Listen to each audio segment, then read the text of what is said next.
Hello friends, welcome to my YouTube channel. आज बहुत दिन बाद फिर से यूट्यूब पर आया हूँ और आज आप सबके लिए 2022 में अभी जो 16 अक्टूबर को साइंटिफिक ऑफिसर का एग्ज़ाम हुआ था वो पेपर लेकर मैं आया हूँ। और इस पेपर में मुझे ऐसे लगता है कि बहुत सारे इंपॉर्टेंट टॉपिक हैं जो कि छत्तीसगढ़ जीएस से रिलेटेड है, जो आने वाले सीजीपीएससी के एग्ज़ाम में काम आ सकते हैं। तो वो पेपर मैं आप सबके सामने यहाँ पे प्रस्तुत करने वाला हूँ और उस पेपर के हम कुछ आंसर को भी हम देखेंगे।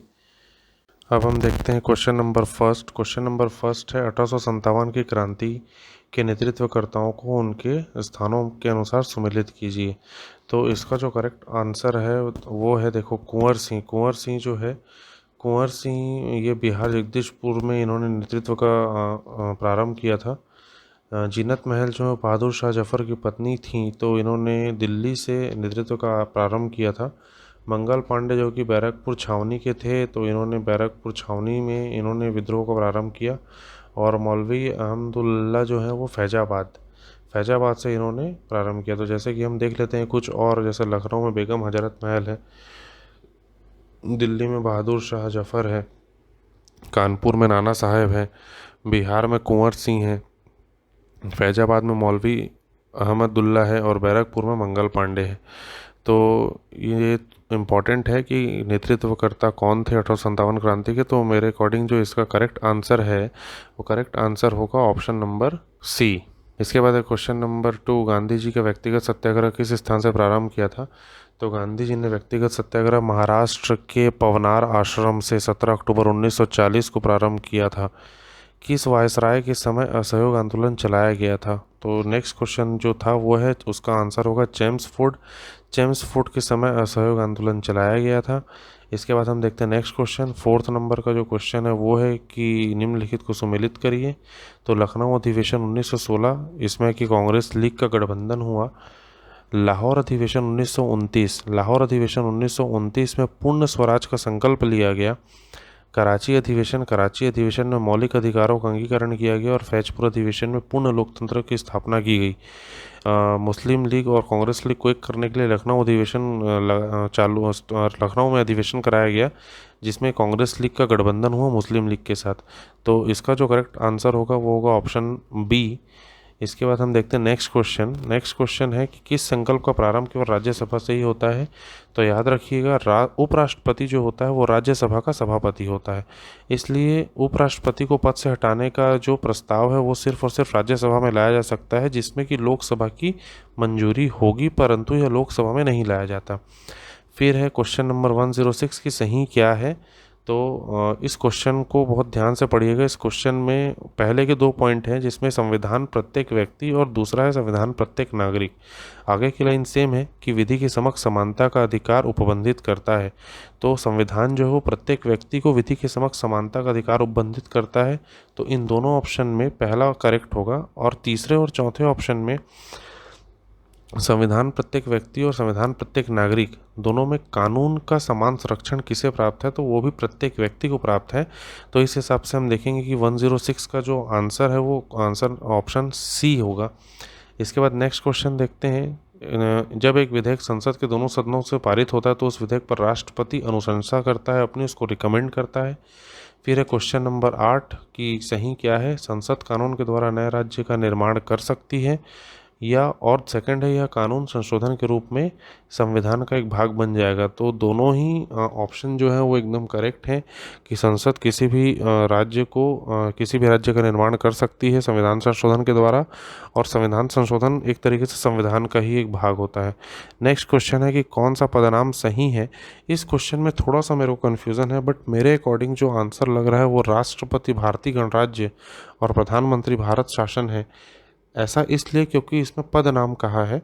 अगर पद नाम नहीं कहता है तो भारत का राष्ट्रपति या भारत का प्रधानमंत्री होता। तो जो ऑप्शन मुझे करेक्ट लग रहा है वो है ऑप्शन सी, बट देखेंगे कि सीजीपीएससी इसका आंसर क्या लेता है।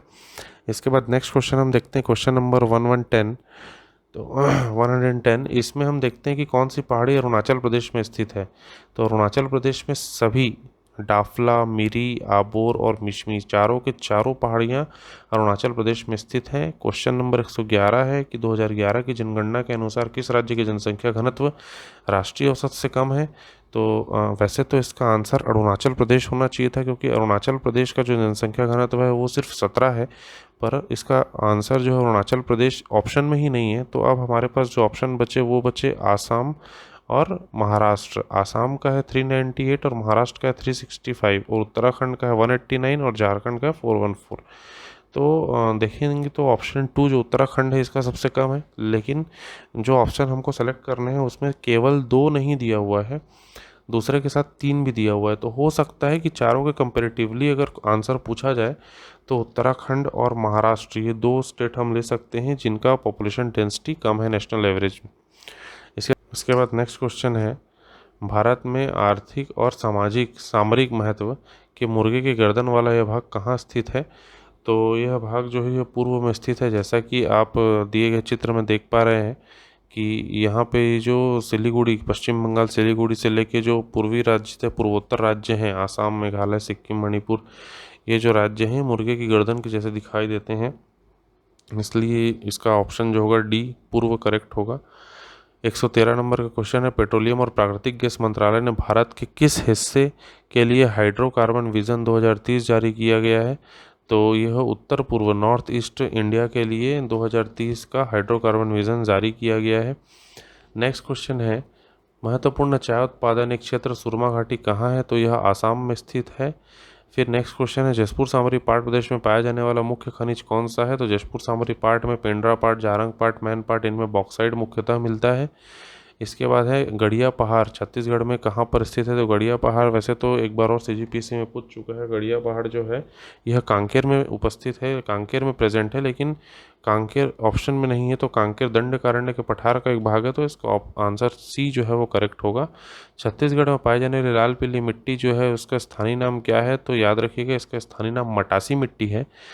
और छत्तीसगढ़ में महानदी अफवाह तंत्र का ढाल किस दिशा में है? तो ये तो बहुत ही सीधा सा क्वेश्चन है कि महानदी अफवाह तंत्र जो है उड़ीसा के कटक में जाकर विसर्जित हो जाती है। तो हमारे यह बालोद जिले से निकलती है और उड़ीसा में जाती है। तो इसका जो ढाल है वो पूर्व दिशा की ओर है।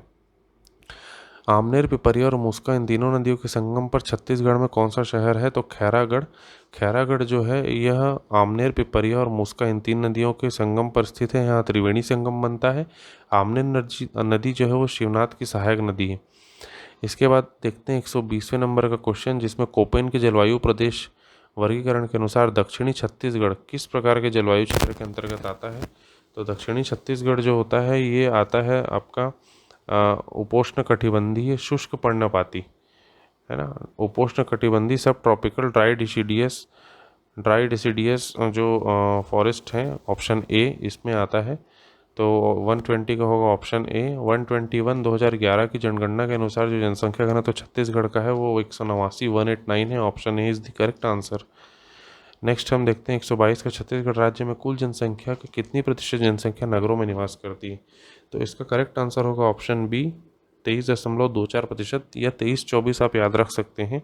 इसमें 59,37,237 लोग, छत्तीसगढ़ की कुल जनसंख्या के 59,37,237 लोग जो है वो नगरीय जनसंख्या में निवास करते हैं, जो कि छत्तीसगढ़ की कुल जनसंख्या का 23.24% है।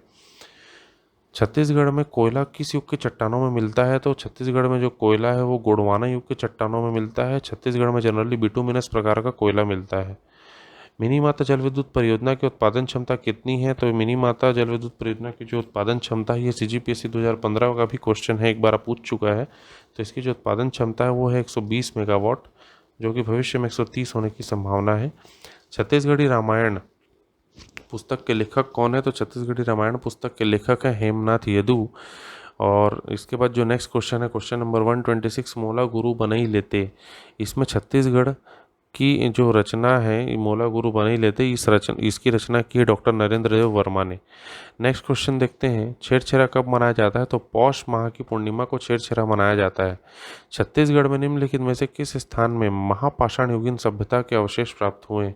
इस क्वेश्चन के आंसर में मैं थोड़ा सा कंफ्यूज हूँ, बट मुझे बाना बरत की पहाड़ियाँ लग रही हैं, लेकिन मैं इस पर श्योर नहीं हूँ। तो इस पर सीजीपीएससी के मॉडल आंसर का इंतज़ार करना चाहिए।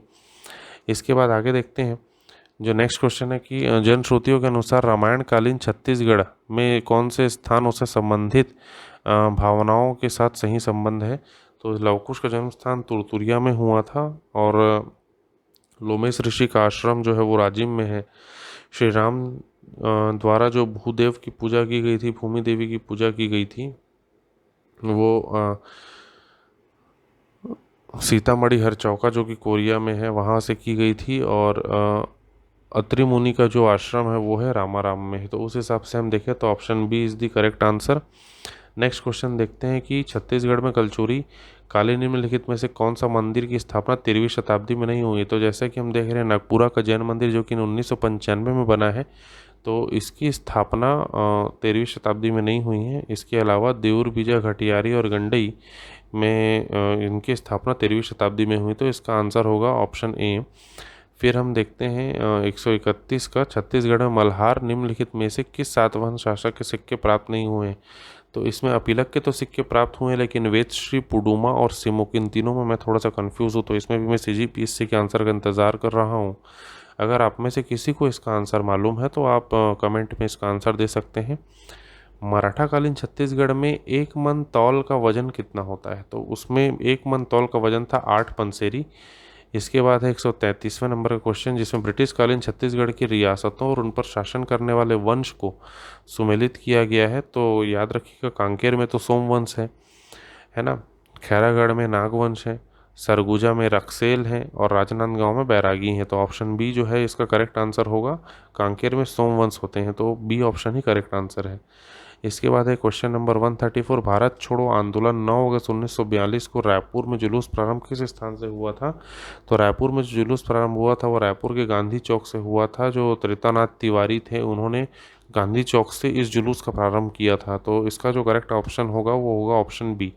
नेक्स्ट क्वेश्चन है, ब्रिटिश शासनकाल में रायपुर जिले के गौठियाओं को मालगुजार कहा गया। इस संबंध में निम्नलिखित कथन दिए गए।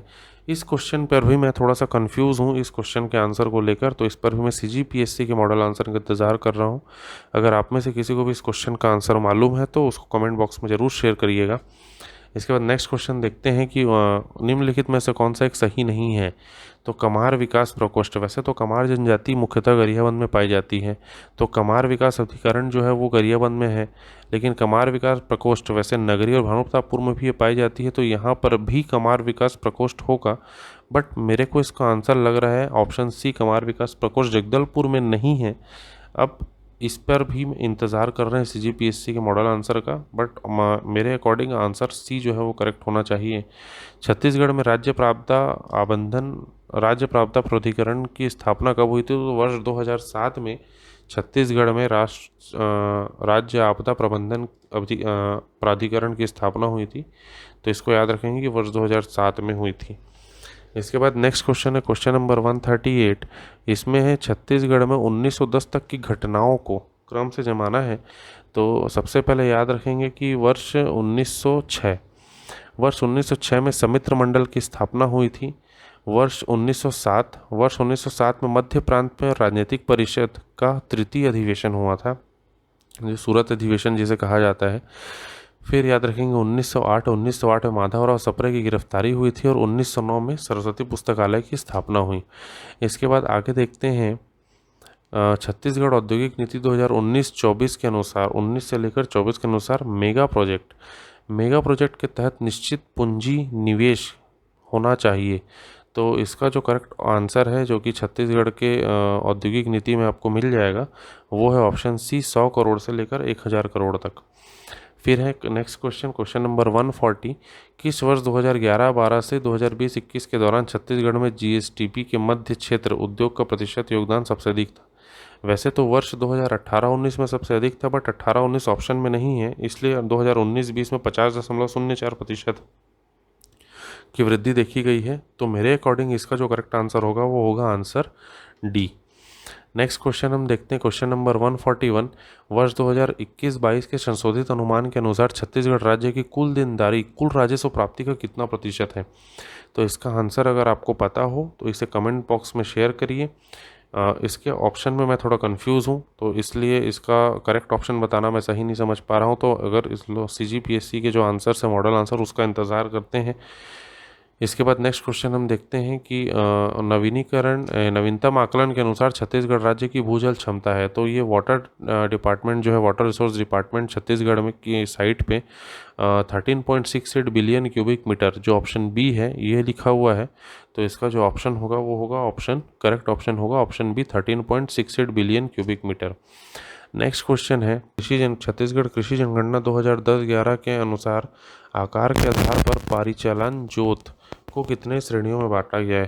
तो ये क्वेश्चन बहुत इंपॉर्टेंट है। ये क्वेश्चन बार बार CGPSC में पूछा जाता है।